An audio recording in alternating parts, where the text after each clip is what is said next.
We continue the mimer. If you do have the text on page 11, the paragraph starting Daled. The purpose of this mimer is to explain how it is that we prepare now in what we call the Golus, in a state of spiritual darkness, how that's the most apt place for us to be, or the most apt time for us to be able to prepare for Mashiach. And we've said that Mashiach will have two primary roles. He'll be a teacher par excellence, which means he'll be able to expose us to not just information that we had never experienced before, but more importantly, information in a way that we had never experienced before. He will teach using visual learning.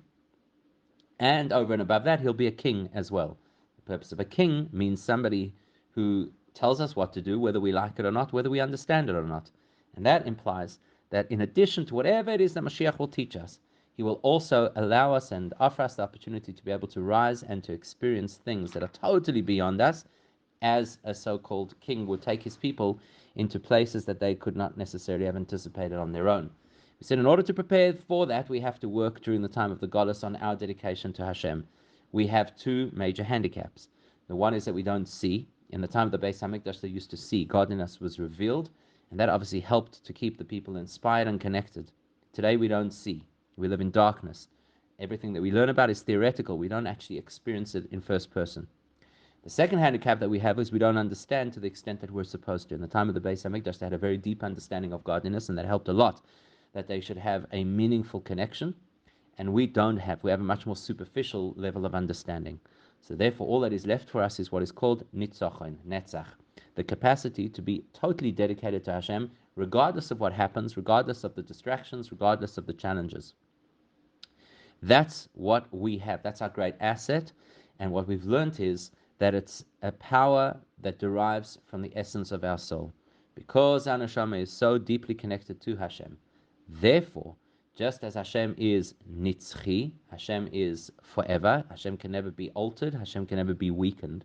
So likewise, we have a part of our neshama that is one with Hashem at that very deep level, which stimulates us to have the opportunity to be so dedicated to Hashem that regardless of what happens, this dedication is unwavering. And it's this incredible dedication of ours that will prepare us for the coming of Mashiach.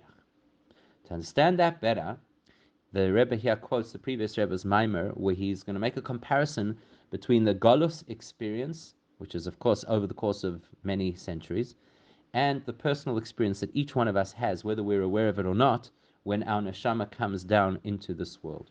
So that's a comparison that we're now going to make, and we'll learn a lot, obviously, about the journey and about the tools and resources that we're supposed to use during this journey. The previous Rebbe continues in his mimer, that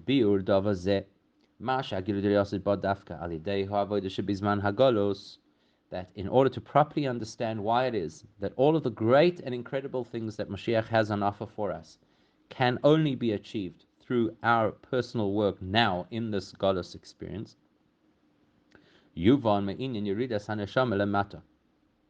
we'll be able to appreciate this based on an insight into the experience and the goal of the neshama coming down into a human body.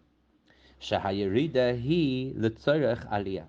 we're taught always is that the journey of the neshama into the body is a journey of descent with a goal and purpose of ascent. Yerida, the neshama descends into the body. That doesn't just mean some kind of an altitude, that it goes from being high up in the heavens, so to speak, and coming down onto earth. Rather, what it means is that it comes from a very lofty level, a very spiritually aware level, a place of consciousness of Hashem, and then it gets layer upon layer of disguise placed over it until eventually it's technically spiritually blindfolded when it's put inside a human body. So you would wonder, why would Hashem do that? Why would he send a neshama from this incredible place of connection and closeness into this very distant, adrift environment of living in the human body? So to that we answer, Yerida letzorech aliyah, that the goal of this descent is in order that there should be a greater ascent afterwards. And let's just understand that for a second. Because basically what that's telling us is, firstly, we should acknowledge that our neshama being inside our body is an unnatural state for the neshama, and it's an uncomfortable state for the neshama. Really, neshamas like to be free. Really, a neshama would appreciate being able to have as many opportunities as possible to connect with Hashem. Put that neshama inside a body, and it's not free at all, and it has very limited opportunities to be connected to Hashem for a variety of reasons, not least of which is that the body has a lot of needs and the body has many limitations. So as a result of that, it's kind of like putting a human being inside a spacesuit, which is designed for a low gravity environment, and then expect him to walk around on the street. It's not practical. It's very clunky. You can barely move. It's difficult to breathe. It's really not fun. Much more so is it for a neshama to put inside a human body. Every time the neshama wants to do something, the body's got an issue. It's tired, it's hungry, it's distracted, it's in a bad mood, it would rather be doing something else. So that's the challenge that the neshama has being inside a body. If the goal was, as many people believe, that you come down into this world, you go through a whole period of time doing mitzvahs to the best of your ability, and at the end of that you just go to Gan Eden, and Gan Eden effectively is to be revealed to godliness again as your soul was before it came into this world, well then that is a meaningless exercise. Why would you invest in something when your return on investment matches your original investment? Nobody would do that. Any thinking person says the only reason I'm going to invest is because I expect to get more back. If Hashem invested a neshama, which is a piece of himself, into a human body, which is a very challenging environment, obviously it was not because he planned to just get the original value that the neshama already had before it came into this body. It has to be that Hashem envisages the possibility and the guarantee of something far, far better. The neshama itself, and of course the body and the parts of the world that it touches, will be in a vastly improved state after the human being has lived than what they were before. That's the principle called Yerida Tzarech Aliyah. It is an axiom of Judaism. It's fundamental to our belief and perception of what life is all about, that the only reason that we have Yerida, the only reason that there's anything in life, not least of which the fact that we live, the only reason that anything happens in what appears to be a negative or downward movement is only for a rebound afterwards that will be spectacular compared to where we came from. So if that's an axiom and it applies to every single one of us in a personal way, we're going to apply the same axiom to the broader perspective. Basically, what's life all about and why is there golus?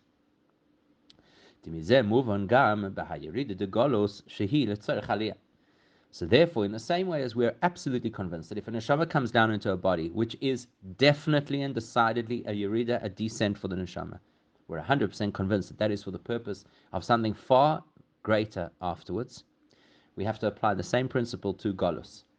If Hashem has decided that once upon a time during the period of the Beis Hamikdash we could see godliness and we could understand things in a very deep and meaningful way, and then we lost that, so we experienced a yerida, we could easily make the mistake of saying, well, that was a punishment. We didn't behave the way that we should have. We didn't necessarily deserve the things that we had, so Hashem took them away from us. And unfortunately, many people do see it exactly that way. And they say, well, that's basically what it is. It's that we lost the opportunity. If that's how we see it, then we would be looking at the Golus experience as being antithetical to what Judaism believes across the board. Because Judaism across the board always says, and Torah always teaches, that a yerida is for the purpose of aliyah, that any descent, any aberration, any loss is only to create the opportunity for greater gain that follows. So we must say that the fact that Hashem switched off our ability to see and to understand with the destruction of the Beis Hamikdash has to be in order to create the opportunity for us to rise to an exponentially higher state afterwards. And how do we get there? Well, there's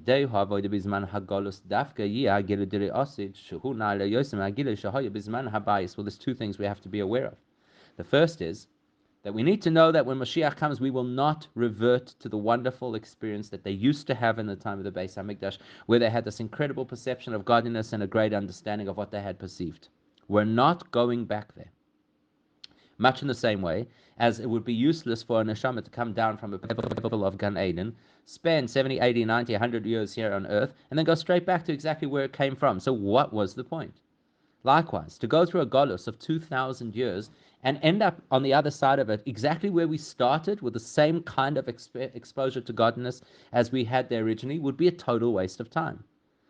So we must conclude that the purpose of the golus is that once we get through it and we achieve the avodah, the effort, the service that Hashem had anticipated us and expected from us during this period, what's going to happen on the other end will be so spectacular that it will make the experience of the Beis Hamikdash look tame. It will totally overshadow the perception, the visual experience of godliness, and the depth of understanding that they used to have then. We don't know exactly what that means. We don't know exactly what that's going to look like, but we accept and believe 100% that we will be exposed to something fundamentally beyond what the Beis Hamikdash used to be. It's a simple principle. It's like the principle of renovation. If you're going to do a renovation of your home, all that time, money, discomfort, dust, banging and clapping in your house, obviously you would never do that if at the end your house is going to look exactly the same. And obviously you wouldn't do it if your house is just going to look marginally different. The only reason that you're willing to go through that process is because you believe that on the other end, your house is going to look magnificent. It's going to be such an incredible upgrade that you'll be able to turn around and say, it was very inconvenient, but it was worth it, absolutely. So we're in a state right now of renovation. Hashem did not destroy the Beis Hamikdash full stop. He is renovating the Beis Hamikdash, not just the physical structure that it might look different when Mashiach comes. Much more importantly, the entire energy structure, the whole experience of the Beis Hamikdash is under renovation. And we're the workers. We're the ones doing that renovation through our efforts of Torah and Mitzvos, and particularly in this unusually dark time where we have to call on Netzach, this perseverance and absolute dedication. That is what creates the possibility and what will create the success of a brand new insight and example, a brand new, a brand new experience of godliness that will happen then. That's what the previous Rebbe says in his Maimer. Now the Rebbe would like to expound on that. The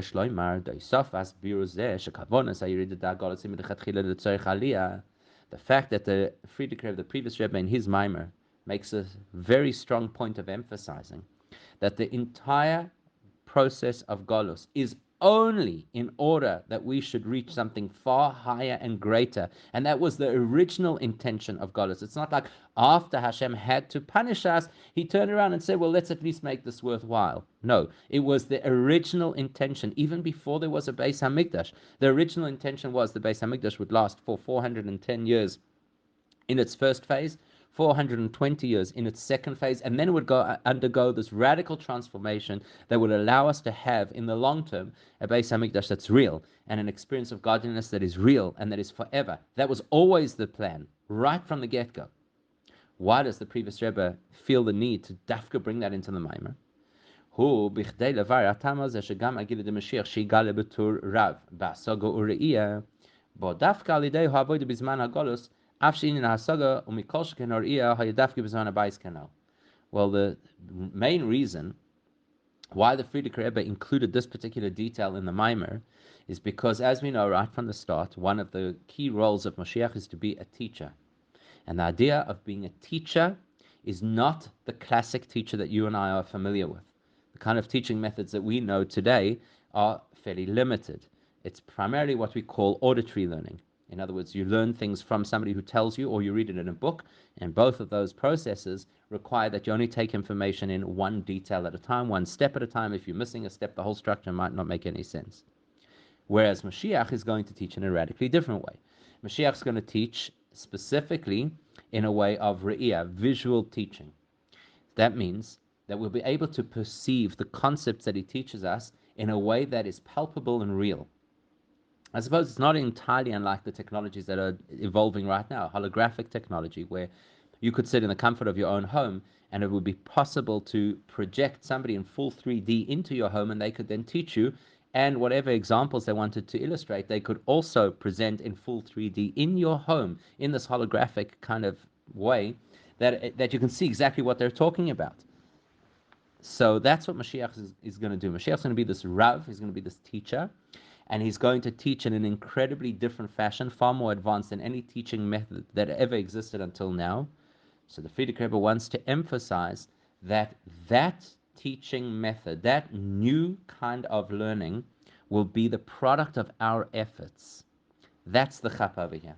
We, through the course of the Golus, will try really hard and will be really dedicated and we'll do our level best to retain commitment to Judaism in the face of every conceivable challenge and every conceivable trick that Hashem has to try and block us from godliness, because we put in so much effort, and because we are so tenacious, the direct result of that is we get the kind of teacher that history had never seen before.